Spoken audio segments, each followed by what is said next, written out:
S, இப்போ நம்ம பார்க்க போகிறது இல்லஸ்ட்ரேஷன் 8. அதாவது in a manufacturing process of Mars Limited, one byproduct BP emerges. சொல்றாங்க ஒன் பை ப்ராடக்ட் பிபி என்ன செய்யுதுங்க, எமர்ஜஸ் ஆயிடுச்சு. ஆமாம்.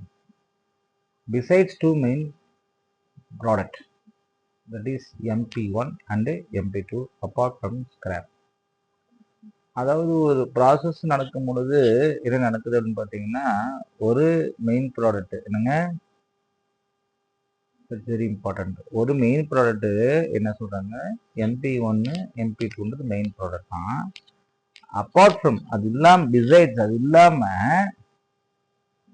பிபின்ற ஒரு பை ப்ராடக்ட் எமர்ஜ் ஆகுனா வருது அப்படின்னு சொல்றாங்க.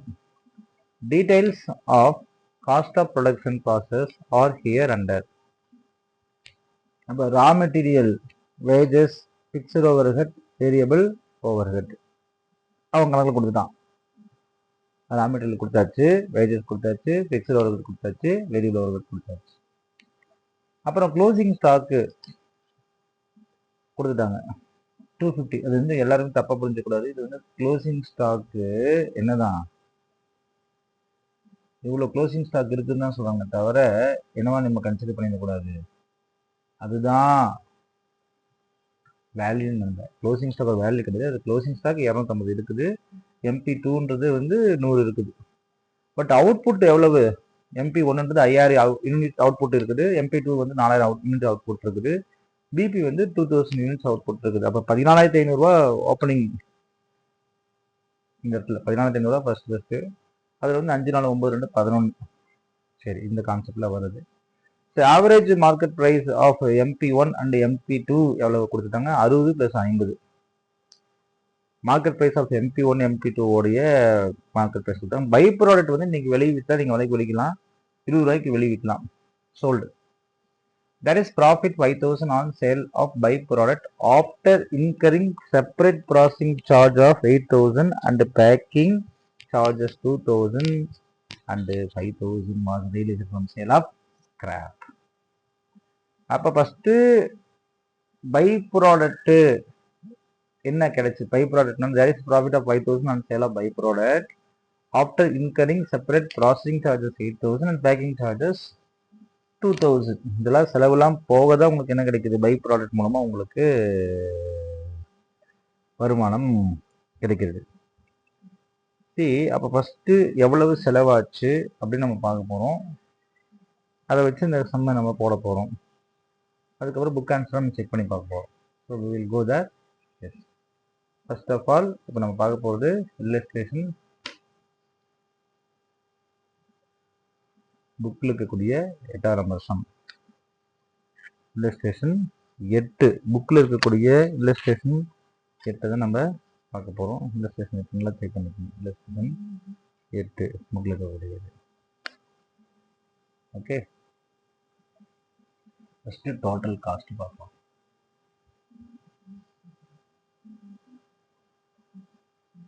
டோட்டல் காஸ்ட் எவ்வளோ ஆச்சு, 1 50 90 65 50. இப்போ ரா மெட்டீரியல்ஸுக்கு செலவானது எவ்வளோன்னு, ரா மெட்டீரியல்ஸ்க்கு எவ்வளோ செலவாச்சுங்க,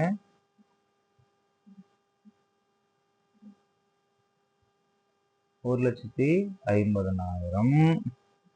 வேஜஸு 90,000. ஃபிக்ஸ்டு ஓவர் ஹெட் எவ்வளோங்க, 65,000. வேரியபிள் ஓவர் ஹெட் எவ்வளோங்க, 50,000. ஸோ டோட்டல் எக்ஸ்பென்சஸ் எவ்வளோன்னு பாருங்க.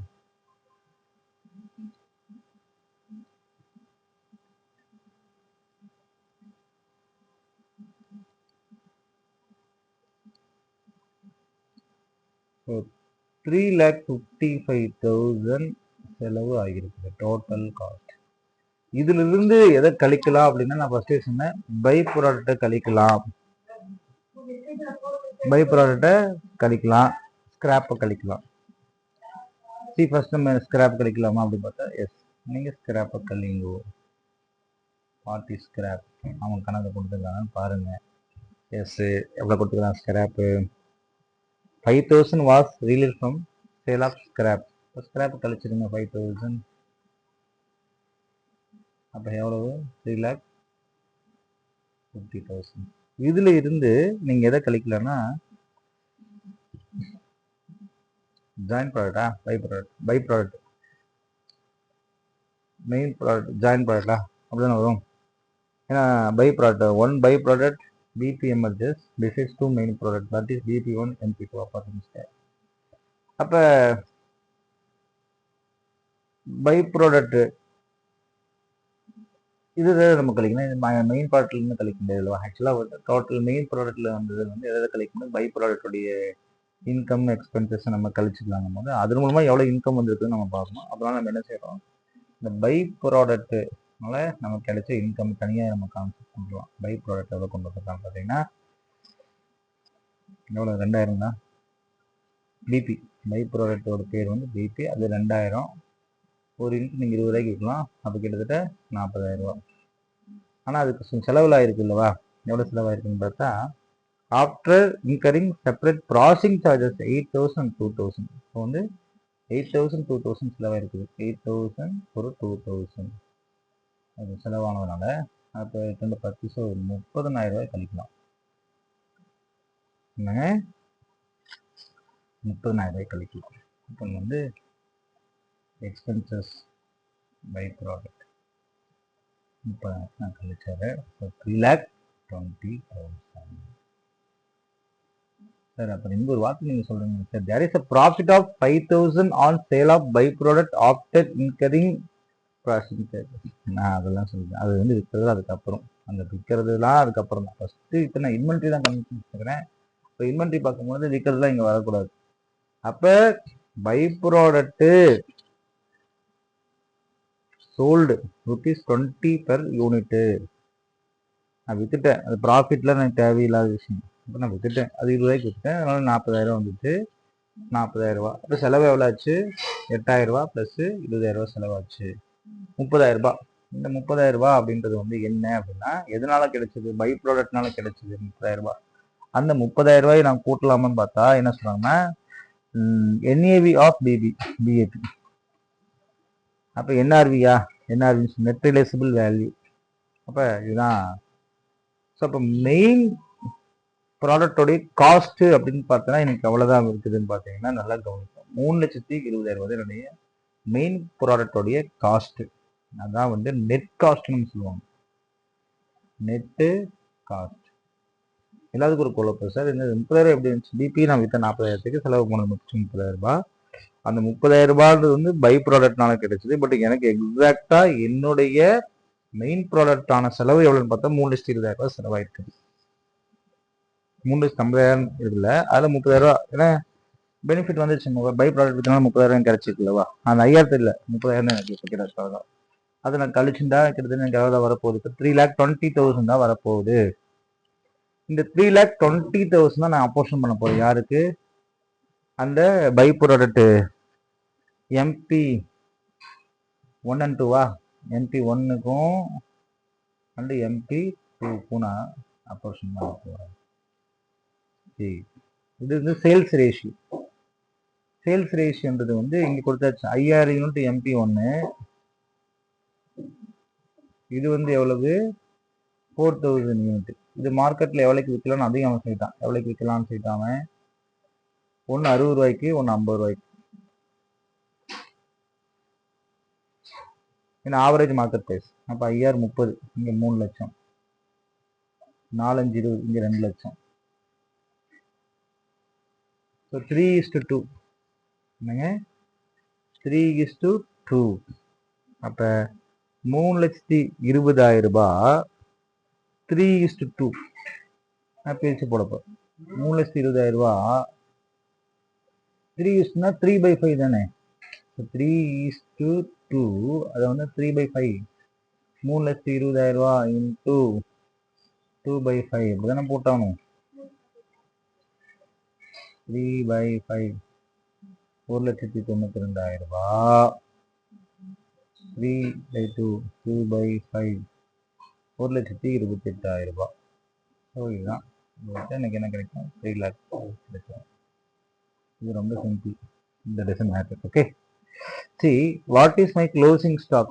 அப்ப 1,92,000 அப்படின்றது வந்து இந்த டோட்டல் காஸ்ட், அந்த 3,20,000 வந்து ரெண்டு சேர்த்து, அதாவது MP1 MP2 ரெண்டுத்தையும் சேர்த்திய காஸ்ட் தான் அது இல்லையா. அப்ப 1,92,000 என்பது 1,92,000 என்பது எத்தனை யூனிட்டுன்னு பாத்தீங்கன்னா 5,000 யூனிட். 1,22,000 என்பது வந்து 4,000 யூனிட்டுக்கு. அப்ப 1,92,000 ரூபாய் வகுத்தல் 5,000 யூனிட்டுக்கு, அப்ப 38 ரூபா 40 பைசா. அதே போல 1,28,000 ரூபாய் என்பது 4,000 யூனிட்ஸ்ன்னு சொன்னதுனால இது வந்து 32 ரூபாய். இதுதான் வந்து பர் யூனிட். என்னங்க, per unit cost per unit. என்னன்னு சொன்னா காஸ்ட் பெர் சிபியு. சிபியூனா சென்ட்ரல் ப்ராசஸிங் யூனிட் கிடையாது, காஸ்ட் பெர் யூனிட். ஒரு பொருள் உருவாக்குறதுக்கு ஆகக்கூடிய செலவு. அப்ப MP1 MP2 ஆகிறதுக்கு, MP1 அப்படின்ற ஒரு மெயின் ப்ராடக்டை உருவாக்குறதுக்கு ஆகக்கூடிய செலவு 38 ரூபா 40 பைசா. அப்படின்னா நமக்கு கையில என்ன கொடுத்துக்கிறான், 250 பொருளுக்கு அதான க்ளோசிங் ஸ்டாக் இருக்குது. அப்ப 250 ஒண்ணு இருக்குது, ஒண்ணு வந்து 100 ஒண்ணு இருக்குது. அப்ப 32 பிளஸ் 100 போட்டுட்டா 3200 ஆகும் இந்த க்ளோசிங் ஸ்டாக். அடுத்தது 38.4 இன்ட்டு 250 9600 ஆகும். ஸோ 800 ஆகும். 9 12 12,800 ஆன்சர் சொன்னா கரெக்டானு கேட்டா கரெக்ட் தான். பட் ஆனால் இதில் புரிதல் என்னன்னு பார்த்தீங்கன்னா, நம்ம ஃபர்ஸ்ட் எடுத்தோன்னே இங்கே நம்ம பார்த்தோம் செல்லிங் ப்ரைஸ்லேருந்து காஸ்ட்டை கழிக்கிற மாதிரி இல்லை. இங்கே மெயின் ப்ராடக்ட்லேருந்து பை ப்ராடக்டை கழிக்கணும் அப்படின்றது மிக முக்கியமான விஷயம். டோட்டல் காஸ்ட்லேருந்து பை ப்ராடக்ட் என்ஆர்இ வேல்யூ கழிச்சா தான் நெட் காஸ்ட். அதே கான்செப்டை நம்ம இங்கே கலெக்ட் போகிறோம். என்ன ரேஷியோவில், சேல்ஸ் ரேஷியோவில் எடுத்துக்கிட்டோம். இந்த சேம் கான்செப்ட் தான். ஃபஸ்ட்டு காஸ்ட்லாம் கண்டுபிடிச்சோம், அந்த காஸ்ட்ல இருந்து ஸ்கிராப் வேல்யூ ஃபஸ்ட்டு கழிக்கிறோம், அதுக்கப்புறம் பை ப்ராடக்டோடைய இன்கம்மை கழிக்கிறோம். ஸ்கிராப் இன்கம் தான் பை ப்ராடக்ட் இன்கம்னா, அது ரெண்டுத்தையும் கழிச்சா எனக்கு அதாவது மெயின் ப்ராடக்டோடைய டோட்டல் எக்ஸ்பென்சஸ் அப்படின்னு கிடைச்சிட்டு, அந்த டோட்டல் ப்ராடக்டோடைய எக்ஸ்பென்சஸ் கிடைச்சதுனால அதை நான் வந்து உள்ள 2 பொருள் இருக்குன்னா 2 பொருளுக்கும் எப்படி நான் அப்போர்ஷன் பண்ணணும்னா அதோட சேல்ஸ் ரேஷியோவில் அப்போர்ஷன் பண்ணுறேன். அப்போ சேல்ஸ் ரேஷியோ வேணும்னா அதோடைய க்ளோசிங் ஸ்டாக், அதோடைய அவுட்புட் இருக்குது, இது வந்து அவுட்புட். அதோடைய செல்லிங் ப்ரைஸும் எனக்கு இருக்குது, செல்லிங் ப்ரைஸும் கொடுத்துக்கிறான். அவுட்புட் இன்ட்டு செல்லிங் ப்ரைஸ் போட்டால் எனக்கு ஒரு வேல்யூ வந்துடும். அதுதான் sales ratio. That is based on sales ratio 3:2. இதை வச்சு நான் காஸ்ட் அப்போர்ஷன் பண்ணும்போது we will get an answer. So அதை வந்து நான் க்ளோசிங் ஸ்டாக் அப்படியே என்ன செய்ய மேட்ச் பண்ணிடுறேன். So you will get a easy answer, absolutely easy answer. So 12,800 அப்படின்றது நமக்கு எல்லாத்துக்கும் தெரிஞ்சிச்சுங்க. ஸோ இது ஒரு ஈஸியான சம். பட் இது நம்ம புக் சம் தான். புக்கில் எப்படி ஆன்சர் போட்டுக்கிறோம் அப்படின்றத நம்ம பார்க்க போகிறோம். இப்போ we are going to now see the book answers, the same concept.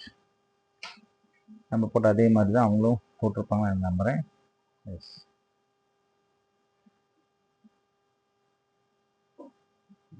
that's all. நான் கொஞ்சம் உங்களுக்கு எக்ஸ்பிளைன் பண்ணியிருக்கேன், அதே தான். தேங்க்ஸ் ஃபார் வாட்சிங்.